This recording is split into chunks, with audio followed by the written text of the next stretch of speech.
تحریری کے تمام سننے اور دیکھنے والے معزز سامعین السلام علیکم۔ ملکہ سبا بلقیس کے بارے میں پڑھنے سے پہلے ایک چھوٹا سا تعارف حضرت سلیمان علیہ السلام کے بارے میں جاننا ضروری ہے۔ حضرت سلیمان علیہ السلام اپنے والد داؤد علیہ السلام کے بعد بنی اسرائیل کے بادشاہ بنے اور انہیں نبوت عطا ہوئی۔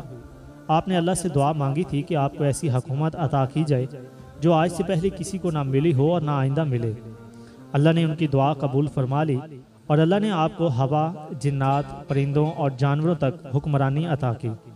آپ پرندوں اور جانوروں کی بولیاں سمجھ لیتے تھے، جنات آپ کے حکم سے امارات بناتے، سمندر سے موتی نکال کر لاتے اور ہر وقت دست بستہ آپ کے دربار میں کھڑے رہتے۔ چونکہ ہوا بھی آپ کے تابع تھی تو آپ کا لکڑی سے بنا ایک بہت بڑا تخت ہوا میں اڑتا رہتا اور صبح سے شام تک ایک مہینے کی مسافت طے کر لیتا۔ سامعین کرام، اب بڑھتے ہیں حضرت سلیمان علیہ السلام اور ملکہ سبا بلقیس کی کہانی پر۔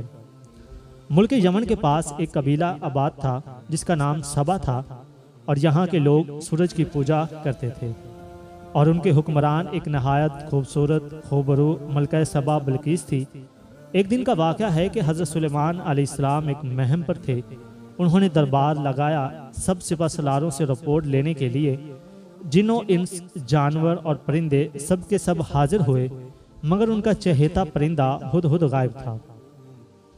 آپ نے پوچھا ہدہد کہاں ہے، پر وہ نظر نہ آیا۔ تو سلیمان علیہ السلام نے فرمایا، ایسے موقع پر ہدہد کا غائب ہونا بہت بڑا جرم ہے۔ اگر وہ اپنی غیر حاضری کی معقول وجہ پیش نہ کر سکا تو اسے ذبح کر دیا جائے گا۔ اب یہ گفتگو ہو رہی تھی کہ ہدہد حاضر ہو گیا۔ تم کہاں تھے؟ پوچھا گیا۔ ہدہد نے بڑے احترام سے جواب دیا، اے اللہ کے پیغمبر، میں اڑتے اڑتے جنوب میں ایک ایسے ملک پہنچ گیا جہاں لوگ شرک میں مبتلا دیکھے۔ وہ سورج کی پوجا کرتے ہیں۔ ان کی ملکہ بڑی شان و شوکت والی اور ایک عظیم الشان تخت کی مالکہ ہے، اور وہ بھی سورج کی پوجا کرتی ہے۔ وہ اپنے بہت بڑے تخت پر بیٹھ کر حکومت کرتی ہے۔ اس کے تخت میں قیمتی ہیرے، جواہرات اور لال و زمرد جڑے ہوئے ہیں۔ قوم یمن پر ملکہ سبا کی حکومت تھی اور جنوب عرب کے کئی علاقے بھی ان کی حکمرانی میں آتے تھے۔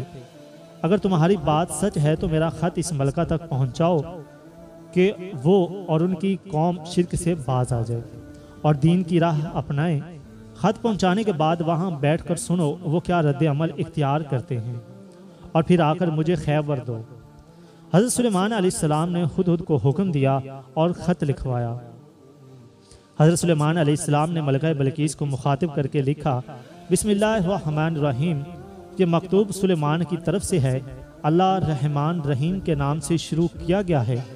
مضمون یہ ہے کہ میرے مقابلے پر سرکشی نہ کرو اور مسلم و متی بن کر میرے پاس حاضر ہو جاؤ۔ سورۃ نمل کی آیت ہے۔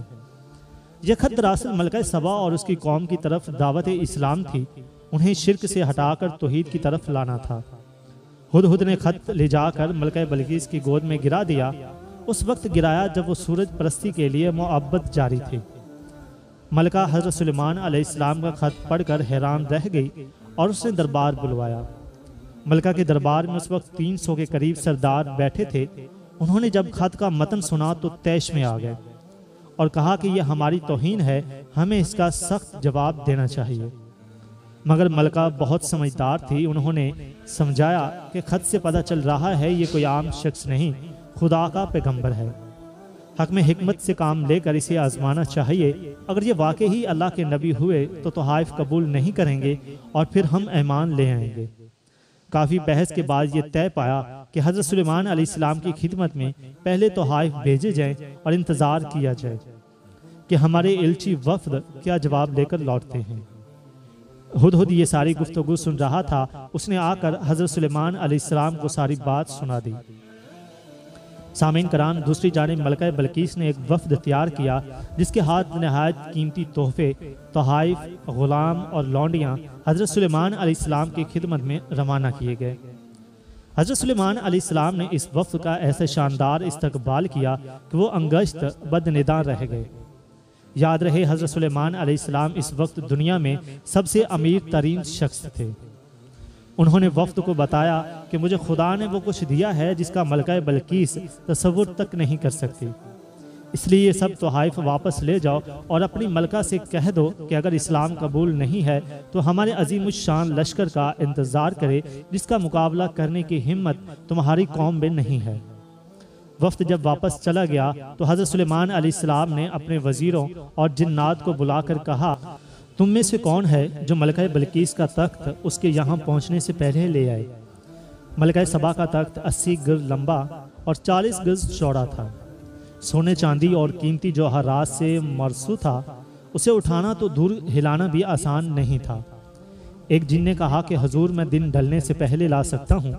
حضرت سلیمان علیہ السلام کے ایک وزیر جن کا نام آصف بن برخیا تھا، وہ اسم اعظم جانتے تھے، ولی اللہ تھے، انہوں نے کہا کہ میں پلک جھپکنے سے پہلے لا سکتا ہوں، میرے پاس صحیفوں کا علم ہے۔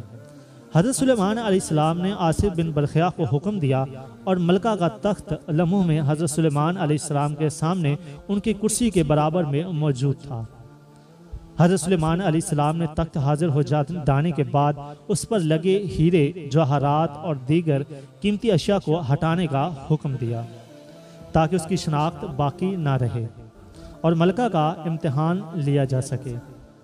سامعین کرام، جب ملکہ حضرت سلیمان علیہ السلام کی سلطنت میں حاضر ہوئیں تو اس کا پرتپاک استقبال ہوا۔ اسے ایک ایسے محل میں لے جایا گیا جس کا فرش ایک مخصوص شیشے کا بنا ہوا تھا، جسے دیکھ کر گمان ہوتا تھا کہ شاید پانی کا چھوٹا سا تالاب۔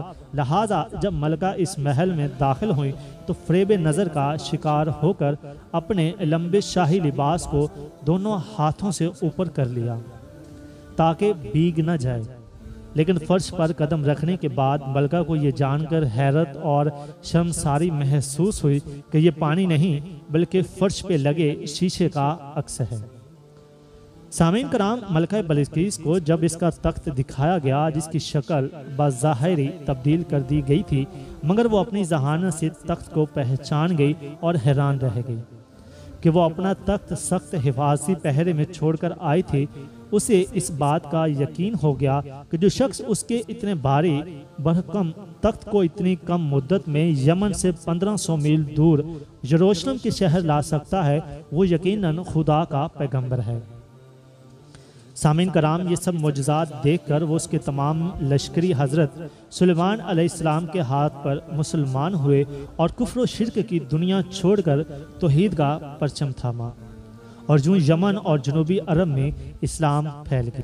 تو تحریری کے تمام معزز سامعین اپنا فیڈ بیک کمنٹ سیکشن میں ضرور دیجیے گا۔ ویڈیو اچھی لگے تو ویڈیو کو لائک اور شیئر بھی کیجیے گا اور چینل کو سبسکرائب ضرور کیجیے گا۔ اگلی ویڈیو میں ملتے ہیں، اپنا خیال رکھیے گا، اللہ نگہبان۔